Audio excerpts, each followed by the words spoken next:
بسم اللہ الرحمن الرحیم۔ السلام علیکم خواتین و حضرات، میں ہوں آپ کا جنید سلیم اور آپ دیکھ رہے ہیں انصاف ڈیجیٹل۔ ناظرین، آج کے ولاگ میں بات کریں گے بھارت کی جس کا جنگی جنون وقت کے ساتھ بڑھتا ہی چلا جا رہا ہے اور پورا خطہ کسی بھی وقت خوفناک جنگ کی لپیٹ میں آ سکتا ہے۔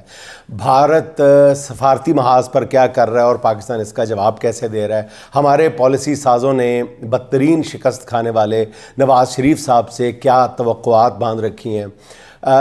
خواجہ آصف کے بعد کچھ اور پاکستانیوں کی مذاق خیز گفتگو کس طرح پاکستان کے خلاف استعمال ہو رہی ہے، اور خواجہ آصف صاحب کا ہی ابھی ان کے پہلے بیان کی سیاہی خشک نہیں ہوئی تھی کہ انہوں نے ایک اور بم پھوڑ دیا ہے، جس کے بعد ان کی وضاحتوں کا سلسلہ بھی جاری ہے اور پاکستان کے لیے شرمندگی کا بھی۔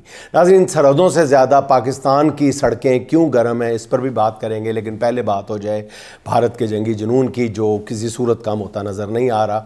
ہندوستان ہر روز ناظرین ایسے اقدامات اٹھا رہا ہے جس سے ان خدشات کو تقویت مل رہی ہے کہ بھارت کوئی نہ کوئی مس ایڈونچر کرنے کا ارادہ باندھ چکا ہے۔ نیو یارک ٹائمز کے مطابق بھارتی وزارت خارجہ نے گزشتہ چند روز میں 100 سے زیادہ ملکوں کے سفارتکاروں کو بلا کر انہیں پہلگام واقعہ سے متعلق بریفنگ دی ہے، اور ان سفارتکاروں کو بتایا گیا ہے کہ دہشت گردی کے اس واقعے کے پیچھے پاکستان ہی ہے، اور ساتھ ہی بھارت ان سفارتکاروں کو بتا رہا ہے کہ ابھی تحقیقات جاری ہیں جس کے مکمل ہوتے ہی پہلگام دہشت گردی کے ماسٹر مائنڈ کے خلاف پوری قوت سے کارروائی کی جائے گی۔ البتہ جو ہماری اطلاعات ہیں، جو شواہد پیش کیے گئے ہیں ان سفارتکاروں کے سامنے، وہ انتہائی بودے اور تھرڈ کلاس قسم کے ہیں۔ کسی بھی وہ سفارتکار کو قائل کرنے کے لیے تو کافی نہیں ہے، البتہ جو ہندوستان کی اقتصادی مائٹ ہے وہ اس سے اس کے جواباً خاموشی اختیار کر لیں سفارتکار، تو وہ دوسری بات ہے۔ یعنی اور یہ جو کارروائی کی بات کی جا رہی ہے، بھارت ابھی سے تمام ملکوں کے سفارتکاروں کی ایک طرح سے ذہن سازی کر رہا ہے کہ وہ پاکستان پر حملہ کرے گا، اور اس بارے میں دنیا آگاہ رہے تاکہ اس حملے کی صورت میں دنیا ہندوستان کے ساتھ کھڑی ہو۔ ناظرین، جنگی جنون میں مبتلا ہندوستان نے بین الاقوامی سرحد سے منسلک دیہاتوں میں فصلوں کی کٹائی کے اعلانات کرا دیے ہیں، اور کسانوں کو فصل کی کٹائی کے لیے 2 روز کی مہلت بھی دے دی ہے۔ اب یہ بھی ہو سکتا ہے کہ جو ہندوستان ایک چالاک خارجہ پالیسی کا حامل ملک ہے، جو چلاتا رہا ہے، اور اندرون ملک بھی وہ اس کی چالاکیاں جو ہیں پوری دنیا میں مشہور ہیں، ہو سکتا ہے کہ وہ پاکستان پر دباؤ بڑھانے کے لیے یہ ساری حرکتیں کر رہا ہو۔ بہرحال اس سے مراد یہ ہے کہ یہ جو فصلیں کاٹنے کے لیے مہلت دی ہے، اس سے مراد تو یہ کہ بھارت جو ہے وہ LOC نہیں بلکہ بین الاقوامی بارڈر پر جنگ چھیڑنے کا انڈائریکٹلی اندیا دے رہا ہے۔ بھارتی بحریہ نے سپر سونک میزائل کا تجربہ بھی کیا ہے۔ 75 کلومیٹر تک ہدف کو نشانہ بنانے والے INS صورت میزائل اسرائیل کے تعاون سے، آپ کو پتہ ہی ہے کہ وہ تیار کیے گئے تھے۔ بھارتی میڈیا بتا رہا ہے کہ یہ میزائل جنوری 2025 کو بھارتی نیوی کے حوالے کر دیا گیا تھا، اور یاد اب آیا ہے اس کو اچھالنا، اب ہندوستانی میڈیا کو یاد آیا۔ بھارت کی ناظرین اس تمام سفارتی اور عسکری تیاریوں کے مقابلے میں پاکستان کہاں کھڑا ہے؟ اس کا جواب بہت سادہ ایسا ہے کہ سفارتکاری کے محاذ پر ہمارے آپشن کافی محدود ہیں۔ گزشتہ روز وزیر خارجہ اسحاق ڈار صاحب نے اپنے چینی ہم منصب سے رابطہ کیا ہے، اور اس موقع پر چینی وزیر خارجہ نے اگرچہ یہ کہا ہے کہ چین پاکستان کی خود مختاری اور سلامتی کے تحفظ کی کوششوں کی حمایت کرتا ہے، مگر ناظرین ماضی کی طرح چین نے بھارت کو کوئی 2 ٹوک پیغام نہیں دیا۔ مجھے اچھی طرح یاد ہے کہ 2004 میں جب بھارت میں پارلیمنٹ پر حملے کا ڈرامہ رچا کر پاکستان کے خلاف ایک جنگی ماحول بنایا گیا تھا، اس وقت چینی وزارت خارجہ کے ایک بیان نے بھارت کی ہوا ٹائٹ کر دی تھی، مجھے یاد ہے۔ چینی وزارت خارجہ نے اس موقع پہ وہ شورائے آفاق بیان جاری کیا تھا جس میں کہا گیا تھا کہ چین کی خارجہ پالیسی میں پاکستان کا وہی مقام ہے جو امریکہ کی خارجہ پالیسی میں اسرائیل کا ہے، اور اس صرف ایک بیان نے غالباً بھارت میں صف ماتم بچھا دی تھی، اور جس کے بعد ہندوستان نے سرحدوں پر پہنچائی گئی فوج جو تھی اس کو پیچھے ہٹانا شروع کر دیا تھا۔ لیکن اس دفعہ چین کی طرف سے یہ ایک ڈھیلا ڈھالا سا روایتی سا بیان سامنے آیا۔ اس کے بعد اسحاق ڈار صاحب نے برطانوی وزیر خارجہ کو فون کیا ہے، برطانیہ نے بھی معاملات جو ہے وہ مذاکرات سے حل کرنے پر زور دے کر ٹیلی فون بند کر دیا اور یوں اپنی جان چھڑا لی ہے۔ اس کے علاوہ بھی سنا ہے کہ ہمارے وزیر خارجہ نے آذربائیجان اور بیلاروس جیسے ممالک سے رابطہ کیا ہے، جس کا اس ساری جنگ میں یا اس سارے سنیریو میں اتنا ہی رول ہے، اتنا ہی کردار ہے، اتنی اہمیت ہے جتنی موجودہ سسٹم میں ہمارے وزیر اعظم صاحب کی ہے۔ اب جب انہوں نے مطلب اب لیکن بعض معاملات جو ایسے ہیں وہ اب جیسے ایک بعض ذرائع یہ بتا رہے ہیں کہ ہمارے حکمرانوں نے SOS کال کے ذریعے نواز شریف صاحب کو وطن واپس بلایا ہے اور ان سے کہا ہے کہ وہ مودی سے اپنے ذاتی تعلقات کو استعمال کرتے ہوئے پاک بھارت کشیدگی میں کمی لانے کے لیے کردار ادا کریں، مودی سے رابطہ کر کے انہیں جنگی منصوبے سے باز رکھیں۔ اور اس ضمن میں گزشتہ روز وزیر اعظم شہباز شریف صاحب نے نواز شریف صاحب سے بات بھی کی ہے۔ اس ملاقات یا گفتگو کے بعد نواز شریف کا ایک زوم آنی سا بیان سامنے آیا۔ وہ کہتے ہیں کہ پاکستان خطے میں امن کا خواہاں ہے اور ہر طرح کی دہشت گردی کی شدید مذمت کرتا ہے۔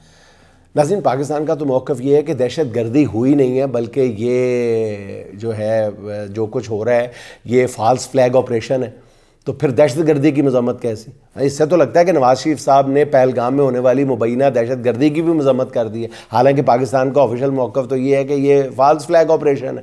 اب پتہ نہیں نواز شریف کا یہ بیان پاکستان کے لیے ہے یا مودی کا غصہ ٹھنڈا کرنے کے لیے ہے۔ اگر بہرحال مؤخر ذکر بات بھی ہے تو پھر بھی عجیب سی بات ہے۔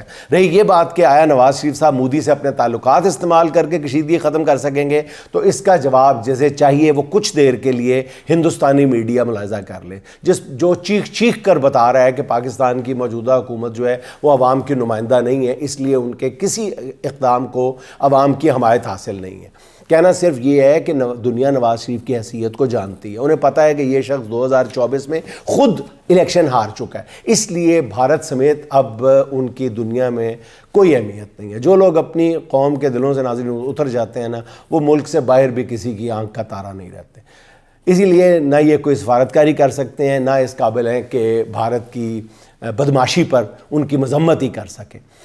اچھا ناظرین، کہتے ہیں کہ جنگ کے دوران ذرا سی بے احتیاط گفتگو بھی آپ کے خلاف استعمال ہو سکتی ہے، اور لفظوں سے لگنے والے گھاؤ جو ہیں وہ ہتھیاروں سے لگنے والے زخموں سے زیادہ گہرے ہوتے ہیں۔ وزیر داخلہ خواجہ آصف صاحب کا بیان جو ہے وہ سفارتی سطح پر قیامت ڈھا رہا ہے۔ ہندوستانی چینلز اور خاص طور پر سوشل میڈیا نے خواجہ آصف کے بیان کو، اس بیان کو جس میں انہوں نے کہا کہ پاکستان اس گندے کھیل میں 30 سالوں سے شریک ہے، تو اس بیان کو پاکستان کے خلاف ہندوستانی میڈیا حسب خدشہ استعمال کر رہا ہے اور ٹکا کے استعمال کر رہا ہے۔ سوشل میڈیا پر پاکستان کا ناظرین جو مقدمہ لڑنے والے نوجوان ہیں، ان کا کہنا یہ ہے کہ وہ بھارت کی ہٹ درمی اور مودی کے تعصب پہ جو بھی پوسٹ کرتے ہیں، بھارتی سوشل میڈیا صارفین اس پوسٹ کے نیچے جا کر خواجہ آصف کے بیان والی ویڈیو شیئر کر دیتے ہیں۔ یعنی خواجہ آصف کے اس بیان نے فی الحال پروپیگنڈے کی جنگ میں پاکستان کو ناقابل تلافی نقصان پہنچایا ہے۔ جیسے میں نے پہلے عرض کیا، ابھی پہلے بیان کی سیاہی خشک نہیں ہوئی تھی کہ انہوں نے خواجہ آصف صاحب نے ایک اور بیان داغ دیا ہے۔ انہوں نے کہا ہے کہ ایک ٹیلی ویژن انٹرویو میں باقاعدہ گفتگو کرتے ہوئے انہوں نے کہا ہے، جس کے بعد میں ٹکر بھی ساتھ ٹی وی اسکرین پہ چلتے ہوئے دیکھے جا سکتے ہیں، کہ انہوں نے واضح لفظوں میں کہا کہ 2-3 روز میں جنگ چھڑ سکتی ہے۔ ایک ملک کا وزیر دفاع یہ کہہ رہا ہے، جو ملک جو ہے وہ بار بار یہ کہتا ہے کہ ہم جنگ نہیں چاہتے، لیکن اگر جنگ ہم پر مسلط کی گئی تو ہم پیچھے نہیں ہٹیں گے، وہ خود یہ کہہ رہے ہیں کہ جی 2-3 دن میں جنگ چھڑ سکتی ہے۔ اور پھر وہ ایک اور بات بھی کہہ رہے ہیں کہ پاکستان کی سلامتی کو اگر خطرہ لاحق ہوا تو پھر جوہری طاقت کے استعمال کی آپشن بھی موجود ہے، پاکستان جوہری طاقت کا استعمال کرے گا۔ ٹھیک ہے، اب یہ جو جوہری طاقت والی بات ہے یہ تو چلے سمجھ میں آتی ہے کہ ایسے موقع پہ یہ بات ضرور کر دینی چاہیے کہ ہمارا دشمن تیار رہے، ہمارے پاس بھی ایٹم بم ہے، ہمارے پاس کوئی مطلب کھلونا ایٹم بم نہیں ہے، ذہن میں رکھیں۔